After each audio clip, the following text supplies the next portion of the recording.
के सेशन में जैव प्रक्रम के मोस्ट इंपॉर्टेंट एमसीक्यू करेंगे और सब लोग चैट में आंसर करते रहना, मुझे दिखाई भी देगा। क्लास 10th का ये चैप्टर नंबर जो है वो 6 है। अब देखते हैं कि आज आप डांस करते हो कि हमारा मेंढक आज जो है वो डांस करेगा। देखते हैं आज कौन करेगा। बल्ले बल्ले, पहला क्वेश्चन आपकी नजरों के सामने।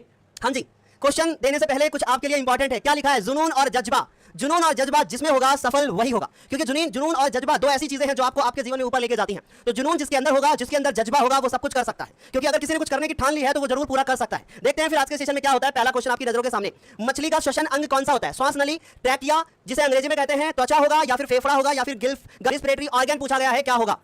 जल्दी बताइए क्या होगा। ठीक है, मछली का श्वसन अंग। क्या मछली श्वास नली से सांस लेती है, या त्वचा से लेती है, या फेफड़े से लेती है, या फिर गलफड़े से लेती है? चलिए बहुत बढ़िया। देखो सबसे पहले मेरी बात को समझना बच्चों।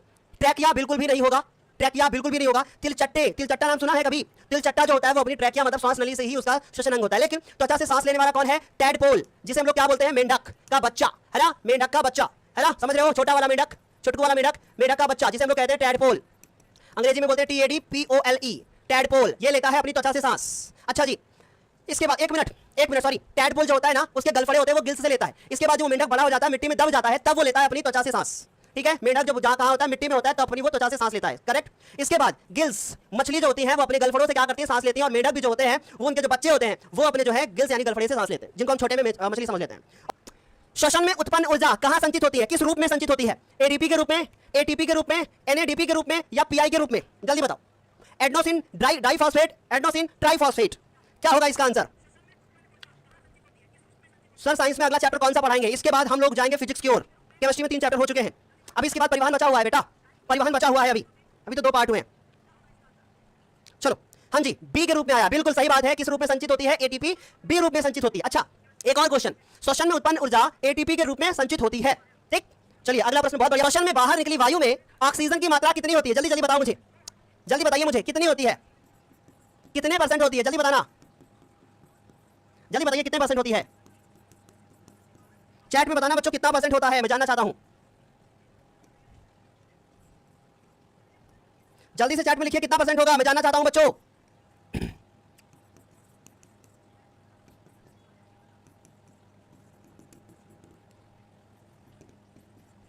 जल्दी बताइए। देखो, इतना तुम अंदर लेते हो, इतना तुम अंदर लेते हो, ठीक, और इतना तुम बाहर छोड़ते हो। पिछले वीडियो में हमने आपको बताया था कि 16% लगभग, है ना? तो उसको 16 या 17 कर सकते हो, तो 16 17 दोनों लिख सकते हो, तो लगभग जो होती वो बाहर आएगी 17%। इन्होंने पूछा कि ऑक्सीजन की मात्रा कितनी होती है, तो 17 21 11 25 इतनी तो तुम लेते हो, अंदर लेते हो। बाहर कितनी निकलती है? इतनी। इन्होंने बाहर की बात की है, इसलिए जो बच्चे बी कह रहे हैं, आशीष यादव जी बी कह रहे हो, बी नहीं होगा, इसका उत्तर होगा 1। ठीक है, 16 या 17%, बहुत बढ़िया। इन्होंने कहा कि श्वसन में बाहर निकली वायु में ऑक्सीजन की मात्रा जो बाहर निकलती है, जो इन आउट है ना, आउट वाली जो होगी वो होगी 17 या 16। अगर 16 ऑप्शन में तो 16 17 हो सकता है। ठीक, ओके करेक्ट। सर प्लीज पहले आंसर देखो। अच्छा बेटा, अच्छा आप लोगों का नाम लूं? ओके डिस्कवरी जी ओके करेक्ट, चलो, है ना? चलें आगे बढ़े, चले आगे चलते हैं, अगला क्वेश्चन करते हैं। चलो भाई, अगला प्रश्न क्या है? फुफ्फुस में कोशिकाओं की संख्या कितनी होती है? बताओ, ABCD। फुफ्फुस में कोशिकाओं की संख्या। अब कोशिका क्या होती है सबको ये बात पता ही है, हम दिखा देते हैं। फेफड़े में ये ऐसे कोशिकाएं जो होती हैं, ये जिनको हम कोशिका बोलते हैं, है ना, इनका कितना नंबर होता है ये बताना है। जल्दी बताइए प्लीज। फुफ्फुस में कोशिकाओं की संख्या कितनी होती है? ABCD। अलग अलग आंसर आ रहे हैं, कोई 30 लाख कह रहा है, कोई कह रहा है कि बी होगा, कोई कह रहा है सी होगा, सबका अलग अलग उत्तर है। हाँ जी, वेरी गुड। कोई डी कह रहा है, कोई बी कह रहा है, कोई सी कह रहा है। अच्छा ओके, हंसी बी कह रही है, सोनाली जायसवाल बी कह रही है, रोहित रावत 30 लाख कह रहे हैं, और मनीष जायसवाल जी बी कह रहे हैं, और डिस्कवरी सी कह रहे हैं। ओके, पर महात्मा जी जो है वो कह रहे हैं कि कितना है? बी है सर। हाँ जी, सबका अलग अलग, सब अलग अलग कह रहे हो। सुनो मेरी बात, फुफ्फुस में कोशिकाओं की संख्या जो होती है वो होती है 300 मिलियन। अब आधे बच्चे सोच रहे होंगे कि सर मिलियन तो कहीं ऑप्शन में भी नहीं है। सुनो मेरी बात, 300, 1 मिलियन बराबर 10 लाख, 3 2 5 और 1 6। अब इसको गुणा कर लेते हैं। 3 1 2 3 4 5 6 7 8 9, क्योंकि 7 0 इधर होंगे, 1 2 नहीं 7 नहीं होंगे, 5 6 होंगे। 1 2 3 4 5 6 7 8, 1 2 3 4 5 6 7 8 9, एक हटा देते हैं। काउंट करो इनको। इकाई दहाई सैकड़ा, मुझे पता है 30 करोड़ होगा, लेकिन हम आपको दिखा रहे ना। इकाई दहाई सैकड़ा, हजार 10,000 लाख 10 लाख करोड़ 10 करोड़। इसका मतलब ये क्या है? 30 करोड़। आगे बात समझ में, कितना होगा? 30 करोड़ इसका सही उत्तर होगा। अगला प्रश्न बेटा, बहुत इंपॉर्टेंट क्वेश्चन पूछ रहे हैं। 30 करोड़ बहुत होता है। श्वसन में बाहर निकली वायु में कार्बन डाइऑक्साइड कितना % होता है? जो बाहर निकलता है कार्बन डाइऑक्साइड कितना % होता है? 0.03, 0.04, जल्दी बताएं। 15 करोड़ बुक में है, गूगल चेक कर लो। 300 मिलियन है, 30 करोड़ होगा। I am 100% sure. ओके, श्वसन में निकली वायु में कार्बन डाइऑक्साइड बाहर, तो बेटा अंदर जो कार्बन डाइऑक्साइड लेते हो तुम वो इतना होता है। लगभग कितना होता है अंदर जो लेते हो, जो तुम बाहर छोड़ते हो ना वो होती है तुम्हारी लगभग 4%। तो सही उत्तर क्या होगा? सी होगा। Very good. क्षमा जी, क्षमा आपका क्या करें? ए नहीं, फिर से देखिए, इन्होंने बोला कि अंदर नहीं बोला, इन्होंने कहा बाहर निकली वायु में। ओके ओके देवल, ओके आशीष, सूरज, वीरेंद्र, बहुत बढ़िया, रोहन सिंह, वेरी गुड। अगले प्रश्न पे जाते हैं। श्वसन क्रिया में, श्वसन क्रिया से मानव शरीर में होता है, क्या होता है? ग्लूकोज का ऑक्सीकरण, प्रोटीन का निर्माण, ग्लूकोज का निर्माण, इनमें से कोई नहीं। बताइए क्या उत्तर होगा? श्वसन क्रिया में क्या होता है? मैंने आपको श्वसन की परिभाषा लिखवाई थी, याद कीजिए, वहीं से आंसर निकालिए। बताइए श्वसन क्रिया में क्या होता है? आज बच्चों की संख्या कम है। श्वसन क्रिया में क्या होता है? और अभी तक 30 बच्चों ने लाइक किया है, सेशन को देख चुके हैं लगभग अभी तक 200 बच्चे। गलत है, लाइक शेयर अगर नहीं करोगे तो बच्चे कहां से आएंगे, है ना? तो ग्लूकोज का ऑक्सीकरण होता है, याद कीजिए, श्वसन जो है वो एक प्रकार की ऑक्सीकरण अभिक्रिया है, एक प्रकार की ऑक्सीकरण अभिक्रिया है जिसमें ग्लूकोज का ऑक्सीकरण पाइरूवेट में होता है। पाइरूवेट में होता है। पाइरूवेट में कार्बन की संख्या 3 होती है, इसमें कार्बन की संख्या 6 होती है। इसका मतलब अगर ये 1 होगा तो ये 2 होगा, इसका 1 अणु, ये 2 अणु। समझ गए? क्या होता है ग्लूकोज का ऑक्सीकरण? प्रोटीन बिल्कुल नहीं, ग्लूकोज का निर्माण बिल्कुल नहीं, क्योंकि वो ग्लूकोज का निर्माण नहीं करता, तो इनमें से कोई नहीं का सवाल नहीं है, क्योंकि ग्लूकोज का ऑक्सीकरण बिल्कुल सही है। ठीक है, ओके। तर अगला क्वेश्चन, श्वसन प्रक्रिया के दौरान लैक्टिक अम्ल का निर्माण कहाँ होता है? श्वसन, वेरी गुड डिस्कवरी जी। इन्होंने बोला कि श्वसन अभिक्रिया के दौरान लैक्टिक अम्ल का निर्माण कहाँ होता है? श्वसन अब प्रक्रिया के दौरान लैक्टिक अम्ल का निर्माण कहाँ होता है? और लैक्टिक अम्ल में मैं बता दूं कि 3 कार्बन होते हैं। जल्दी बताइए क्या होगा इसका उत्तर? Okay okay okay okay okay. कुछ बच्चे माइटोकॉन्ड्रिया कह रहे हैं, कुछ बच्चे हमारे कह रहे हैं कि कोशिका द्रव्य होना चाहिए, कुछ बच्चे हमारे कह रहे हैं ईस्ट होना चाहिए, और कुछ की नजर जाती है कि हमारी पेशी कोशिकाओं में होना चाहिए। बिल्कुल सही उत्तर जो होगा वो होगा पेशी कोशिकाओं में। श्वसन प्रक्रिया के दौरान हमारी जो मसल्स होती हैं, एक मस्कुलर वाली, उनमें होता है हमारा निर्माण लैक्टिक अम्ल का। और जब ये लैक्टिक अम्ल की मात्रा बहुत ज्यादा हो जाती है तो आस्था, जरा ध्यान से सुनना, आपने मुझसे पूछा था कि सर इसका मतलब क्या होता है, तो क्रैम्प आ जाते हैं। वहां पे जो इससे पहले मैंने आपको नोट्स दिया था वहां पे ये ऐसे नहीं बना था। क्रैम्प का मतलब होता है कि भाई जैसे मोच आ जाना, ठीक, समझ गए ना? खिलाड़ी चलते चलते गिर जाता है, मोच आ गई, क्रैम्प आ गया, ठीक है, थकान आ गई, सो भाई ये हमारी पेशी कोशिकाओं में होता है। तो सही उत्तर जो होगा वो डी होगा। अगला प्रश्न दिया जाए। ओके प्रिया विश्वकर्मा जी, अगला प्रश्न हमारी नजरों के सामने, नजरें बनाए रखना, यह है प्रश्न। श्वसन के प्रथम चरण में ग्लूकोज विखंडित होकर पाइरूवेट बनाता है, यह अभिक्रिया कहां होती है? जल्दी बताइए, जल्दी से क्या होगा? जल्दी से बताना कि पाइरूवेट बनाता है, यह अभिक्रिया कहां होती है? माइटोकॉन्ड्रिया में या फिर ईस्ट में, कोशिका झिल्ली में? जल्दी से बताना उत्तर क्या होगा? सर मेरा नाम ले लीजिए। ले लिया मैंने, शाहीन शाह अफरीदी। ये पाकिस्तान से आए भैया, बच के रहना, बहुत तेज गेंद फेंकते हैं, शाहीन शाह अफरीदी। सो भाई श्वसन के प्रथम चरण में ग्लूकोज विखंडित होकर पाइरूवेट बनाता है, ये प्रक्रिया जो होती है ये कहाँ होती है? एक ये होती है हमारी कोशिका द्रव्य में। अभी हमने इसको कई बार बताया है आप लोगों को कि यह प्रक्रिया होती है हमारी कहाँ पे? कोशिका द्रव्य में। ओके मेरे प्यारे बच्चों, इस प्रक्रिया में पाइरूवेट बनता है, ग्लूकोज प्रथम चरण में विखंडित होकर पाइरूवेट बनाता है। अभी देखो मैंने आप लोगों को दिखाया भी है कि ग्लूकोज विखंडित होकर पाइरूवेट बनाएगा, कोशिका द्रव्य में अभिक्रिया होगी। पाइरूवेट माइटोकॉन्ड्रिया के अंदर कार्बन डाइऑक्साइड H2O और ऊर्जा बनाएगा। तो सही वाला जो उत्तर था वो क्या था? कोशिका द्रव्य। अगला प्रश्न, हाँ जी बहुत बढ़िया बहुत बढ़िया, cytoplasm, very good Rohan, very good Rohan.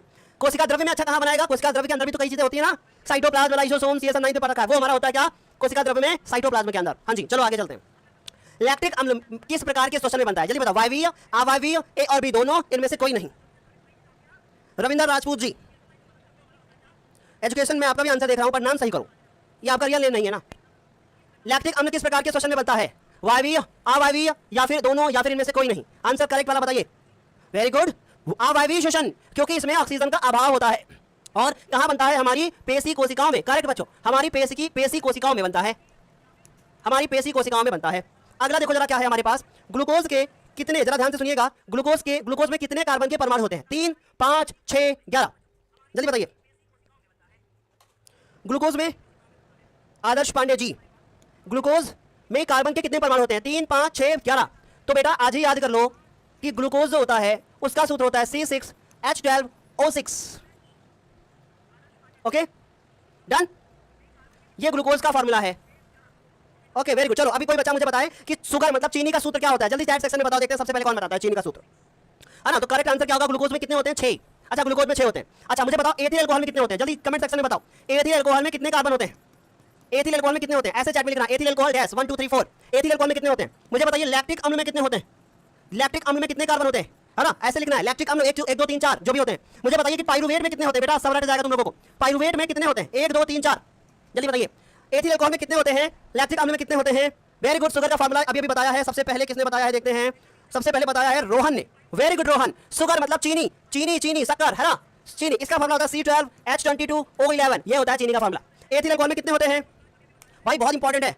Babita Devi I don't know, कह रही मुझे नहीं पता। सुनो मेरी बात, बहुत बढ़िया, very good very good. Pyruvate में 3 होते हैं रोहन, करेक्ट है ना। लैक्टिक अम्ल में कितने कार्बन होते हैं, 3 कार्बन होते हैं। एथिल अल्कोहल में कितने कार्बन होते हैं, 2 कार्बन होते हैं। बहुत बढ़िया लौकुस, 2 कार्बन होते हैं इसमें, है ना। एथिल अल्कोहल में 2 कार्बन, लैक्टिक अम्ल में 3 कार्बन, पाइरुवेट में 3 कार्बन। हाँ जी, आगे समझ में। चलो आगे बढ़ते हैं। कौन सा श्वसन पूर्णतः ऑक्सीकरण ऑक्सीजन की अनुपस्थिति में होता है, पूर्णतः ऑक्सीकरण की अनुपस्थिति में होता है कौन सा श्वसन। वायवीय, नाम से ही छुपा है, नाम में ही सब कुछ छुपा है बेटा, बढ़िया क्वेश्चन है ये, सबको पता है। ऑक्सीजन की इन्होंने कहा अनुपस्थिति, और अनुपस्थिति शब्द बता रहा है कि ये अवायवीय होना चाहिए। इसको हम लोग अनॉक्सी श्वसन भी कहते हैं, इसको हम लोग अनॉक्सी श्वसन भी कहते हैं। ओके डन, वेरी गुड, बहुत बढ़िया। कुछ बच्चे अभी भी ए ऑप्शन कह रहे हैं, कहां सोए हो मेरे लाल। अगला क्वेश्चन काफी ज्यादा इंपॉर्टेंट है। निम्नलिखित में से किस स्थिति में ऊर्जा का उत्पादन अधिक होता है। जब देखो अभी आपको क्वेश्चन बड़े आसान लग रहे हैं क्योंकि अभी आप मेरे सामने पढ़ रहे हो ना। जब इनको खुद करने अकेले बैठोगे या पेपर में डायरेक्ट कोई क्वेश्चन है, अरे यार ये वाला क्वेश्चन आ गया, इसकी तुमने उम्मीद ही नहीं की थी। एक एक क्वेश्चन छांट छांट के बनाया गया है, काफी इंपॉर्टेंट क्वेश्चन है। इसका बताओ आंसर। शाहीन साहब अफरीदी जल्दी बताएं। जब पाइरुवेट का, इन्होंने पूछा किसमें ज्यादा ऊर्जा निकलती है, किसमें ऊर्जा ज्यादा निकलती है, ऊर्जा का अधिक उत्पादन कहां होगा। जब पाइरुवेट का विखंडन लैक्टिक अम्ल में बनता है। इन्होंने कहा जब लैक्टिक अम्ल बनता है, इन्होंने कहा जब एथेनॉल और CO2 बनता है, इन्होंने कहा जल बने CO2 बने और 2 चीजें बने, तो किसमें ऊर्जा ज्यादा निकलेगी। Very good. देखो इसमें कम निकलेगी, इसमें कम निकलेगी। इसका सही वाला उत्तर होगा इसमें। सबसे ज्यादा किसमें निकलती है, ऑक्सी श्वसन में। सबसे ज्यादा किसमें निकलती है, ऑक्सी श्वसन में, जिसे वायवीय श्वसन कहते हैं, जिसे हम लोग क्या कहते हैं, वायवीय श्वसन कहते हैं। अगला प्रश्न, दौड़ते समय हमारी मांसपेशियों में होने वाले दर्द का कारण बताओ जल्दी से। पाइरुवेट का इथेनॉल और CO2 में विखंडन, पाइरुवेट का लैक्टिक अम्ल में विखंडन, पाइरुवेट का CO2 और जल में विखंडन, या फिर इनमें से कोई नहीं। आदर्श पांडे जी, ले लिया मैंने आपका नाम। ओके सी आंसर होगा इसका। मुझे बताएं क्या होगा दर्द का कारण। हेलो सचिन, हेलो आशीष, मोना, वेरी गुड। दर्द का कारण क्या है, दर्द का कारण है पाइरुवेट का लैक्टिक अम्ल में विखंडन। यही है हमारा दर्द का कारण, जब पाइरुवेट जो होता है वो लैक्टिक अम्ल में टूट जाता है तब। ठीक, चलो अगला क्वेश्चन। ग्लूकोज का एक अणु विखंडित होकर पाइरुवेट के कितने अणु बनाता है, 2 3 1 4। ये बहुत अच्छा क्वेश्चन पूछा, बहुत मस्त क्वेश्चन है। जल्दी से बताना क्या होगा। और जितने लोग सेशन को देख रहे हैं सभी लोग सेशन को लाइक कर दें, क्योंकि अभी भी केवल 72% लोगों ने 72 लोगों ने लाइक किया, जबकि सेशन को अभी डेटा बता रहा है कि 350 से ज्यादा लोग देख चुके हो सेशन को। ओके बहुत बढ़िया, 3 बनाता है, वेरी गुड, 3 बनाता है, क्या बात है, बहुत बढ़िया। चलो वेरी गुड। जितने बच्चे कह रहे हो कि ग्लूकोज का एक अणु विखंडित होकर पाइरुवेट के कितने अणु बनाता है, जितने बच्चों ने 3 कहा है वो सारे के सारे गलत हो। यार मेरी बात सुनो पहले। पाइरुवेट में तुम लोग रटते हो ना चीजें, समझते नहीं हो। पाइरुवेट में 3 कार्बन होते हैं, पाइरुवेट में 3 कार्बन होते हैं खाली। ठीक, कितने कार्बन होते हैं, 3 कार्बन होते हैं केवल पाइरुवेट में। और ग्लूकोज में कितने कार्बन होते हैं, 6 कार्बन होते हैं। अब मुझे बताओ अगर 6 कार्बन 3 कार्बन में टूटेंगे तो इसका मतलब है कि भाई 2 × 3 कार्बन होगा कि नहीं, बोलो। इन्होंने ये पूछा है कि ग्लूकोज का एक अणु जब टूटता है तो कितने पाइरुवेट बनाता है, 2 पाइरुवेट बनाएगा। ये नहीं पूछा कि तुमसे कि पाइरुवेट में कितने कार्बन होते हैं। क्वेश्चन को सही से पढ़ोगे नहीं तो आस्था बेटा नंबर कट जाएगा, ठीक है। ओके प्रिया जी, सूरज पाल हंस दिया सर, ऐसे ही हंसी जब पेपर में वापस लौट के आओगे तो चली जाएगी फिर। ओके हंसी त्रिपाठी जी, हाँ जी ये मैंने प्रूफ कर दिया। ओके कैसे 2 होगा। ओके चलो अगला प्रश्न, समझ गए ना कि भाई 6 कार्बन है, इसमें 3 कार्बन है, तो 6 से जब 3 बने तो इसका मतलब 2 ही हिस्से तो होंगे ना। अगला प्रश्न, निम्न में कौन सा पदार्थ अवायवीय श्वसन में नहीं बनता है, कौन बनेगा करोड़पति। बताइए जल्दी से आज इस प्रश्न का उत्तर क्या होगा। बड़ा बहुत अच्छा क्वेश्चन पूछा है सबने घुमा फिरा के कि भाई कौन सा पदार्थ अवायवीय श्वसन में नहीं बनता है। राजू यादव जी जल्दी बताएं। Okay Mona thank you. वो तो सब आप लोगों का फर्ज बनता है भाई कि सेशन को लाइक कर दीजिए कम से कम। 3 घंटे लगे इस पीपीटी को बनाने में, टाइप करने में, और अकेले हो नहीं पाया तो भाई का अपनी भाई की भी मदद ली तब जाके पूरा हो पाया। ओके ओके ओके सारे बच्चे, कोई कह रहा है कि एथेनॉल होगा, ओके कोई कह रहा है लैक्टिक अम्ल होगा, कोई कह रहा है कार्बन डाइऑक्साइड होगा। अब तुम लोग खुद ही अंदाजा लगाओ कि यार पढ़ रहे हो या क्या कर रहे हो। हमने अभी अभी आपको स्टार्टिंग में ही इस चीज को बताया था, फिर से सुन लो, इस बार गलत मत करना। अभी इस चीज को रट लो, ये काम आने वाली है। ग्लूकोज कोशिका द्रव्य में पाइरुवेट में टूटता है, ध्यान से सुनते जाओ। फिर पाइरुवेट एथिल अल्कोहल में टूटता है, कार्बन डाइऑक्साइड में टूटता है, और ऊर्जा तो बनती ही है। ठीक, फिर उसके बाद ये क्रिया ईस्ट में होती है ऑक्सीजन की अनुपस्थिति में। दूसरा सुनो, लैक्टिक अम्ल बनता है और ऊर्जा बनती है। सुनते जाओ यार, इसको तो याद कर लो कम से कम। तीसरी चीज सुनो, अब यही तो पूछा था, मुझे बताओ एथिल अल्कोहल तो बनता है, लैक्टिक अम्ल तो बनता है, पहले किसमें कार्बन डाइऑक्साइड भी बन जाती है, जल नहीं बनता है। जल यहां बनता है, क्वेश्चन नहीं पढ़ते हो तुम लोग। जल यहां बनता है तीसरे केस में। ओके, क्वेश्चन बहुत अच्छे अच्छे हैं आप लोगों के एग्जाम के लिए। गौरव लक्षण जी, चलिए अगला प्रश्न, इधर आ जाओ, इसको जल्दी नोट कर लो, इंपॉर्टेंट है। ये अभिक्रिया कोशिका द्रव्य में, ये ईस्ट में, ये पेशी कोशिकाओं में, ये माइटोकॉन्ड्रिया में। मुझे मजा आ रहा है बायोलॉजी पढ़ाने में। ये रही पूरी टेबल जो आपकी एनसीईआरटी बुक में बनी है, इसको बना लेना पूरा, सब कुछ लिखा है इसमें, जी लिख लो इसको, इसके बिना काम नहीं चलेगा। ठीक, आगे चलते हैं। वायवीय श्वसन का अंतिम उत्पाद कौन है, जल्दी बताओ। वायवीय श्वसन का अंतिम उत्पाद, वायवीय श्वसन में अंत में क्या बनता है? CO2। बच्चों CO2 को ऐसे लिखा जाता है, लेकिन हम जल्दी में थे तो इसलिए हमने ऐसे लिख दिया, क्योंकि वैसे लिखने में थोड़ा टाइम लगता है। ये 2 को नीचे केवल लिखने में टाइम लगता है, आप लोगों को लगता है खाली 2 दबा देंगे लिख जाएगा, लेकिन उसको नीचे लाना होता है, सफिक्स प्रीफिक्स जानते होगे तुम लोग, है ना। तो भाई वायवीय श्वसन का अंतिम उत्पाद क्या होता है, जल्दी बताइए। वायवीय श्वसन का अंतिम उत्पाद क्या होता है? CO2 H2O। Very good. जितने बच्चे ए कह रहे हो वो सारे के सारे गलत हो, क्योंकि ऊर्जा भी बनती है। ये तो पहले अवायवी में होता है, ये भी अवायवी में होता है, करेक्ट होगा ये। ओके, मोना, आस्था, रोहन, सूरज, नितेश, यूपीएससी। ओके, देखो जिसको भी, जितने बच्चों को ये सारी चीजें डीप में समझनी है, भाई मन में सवाल आता है ना, जब हम क्वेश्चन नहीं कर पाते हैं, जब हम क्वेश्चन नहीं कर पाते हैं तो मन में क्वेश्चन आता है कि भाई हम कैसे पढ़ें कि ये सारी चीजें हमको दिल दिमाग में हर जगह रट जाएं, हम कैसे पढ़ें कि हमको सारा आ जाए। तो इसके लिए आप मेरे पिछले लेक्चर देखें, वहां पे आपको सारी चीजें डीप में मिल जाएंगी। ओके मेरे लाल, आगे बढ़े, चलो अगला प्रश्न। हमारे फेफड़ों में कूपिकाएं किस कार्य के लिए अभिकल्पित हैं? निम्नलिखित में किसे जैव ईंधन कहा जाता है? गजब का क्वेश्चन है। निम्नलिखित में किसे जैव ईंधन कहा जाता है? जैव ईंधन मतलब जीवों का ईंधन। ADP, ATP, glucose, oxygen.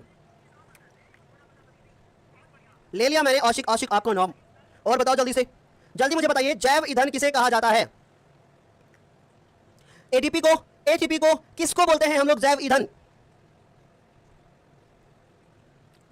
Adenosine diphosphate, adenosine triphosphate, glucose, oxygen. जल्दी जल्दी आंसर करो। नहीं नहीं नहीं, ऑक्सीजन इसका उत्तर नहीं होगा, सारे बच्चों को अलग अलग आ रहा है, इसलिए मैं थोड़ा रुका हूं।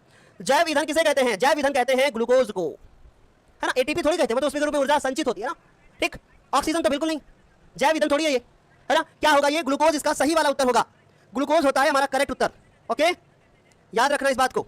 चलो, नहीं बेटा एटीपी नहीं होता, सी उत्तर सही होगा। आगे चलते हैं।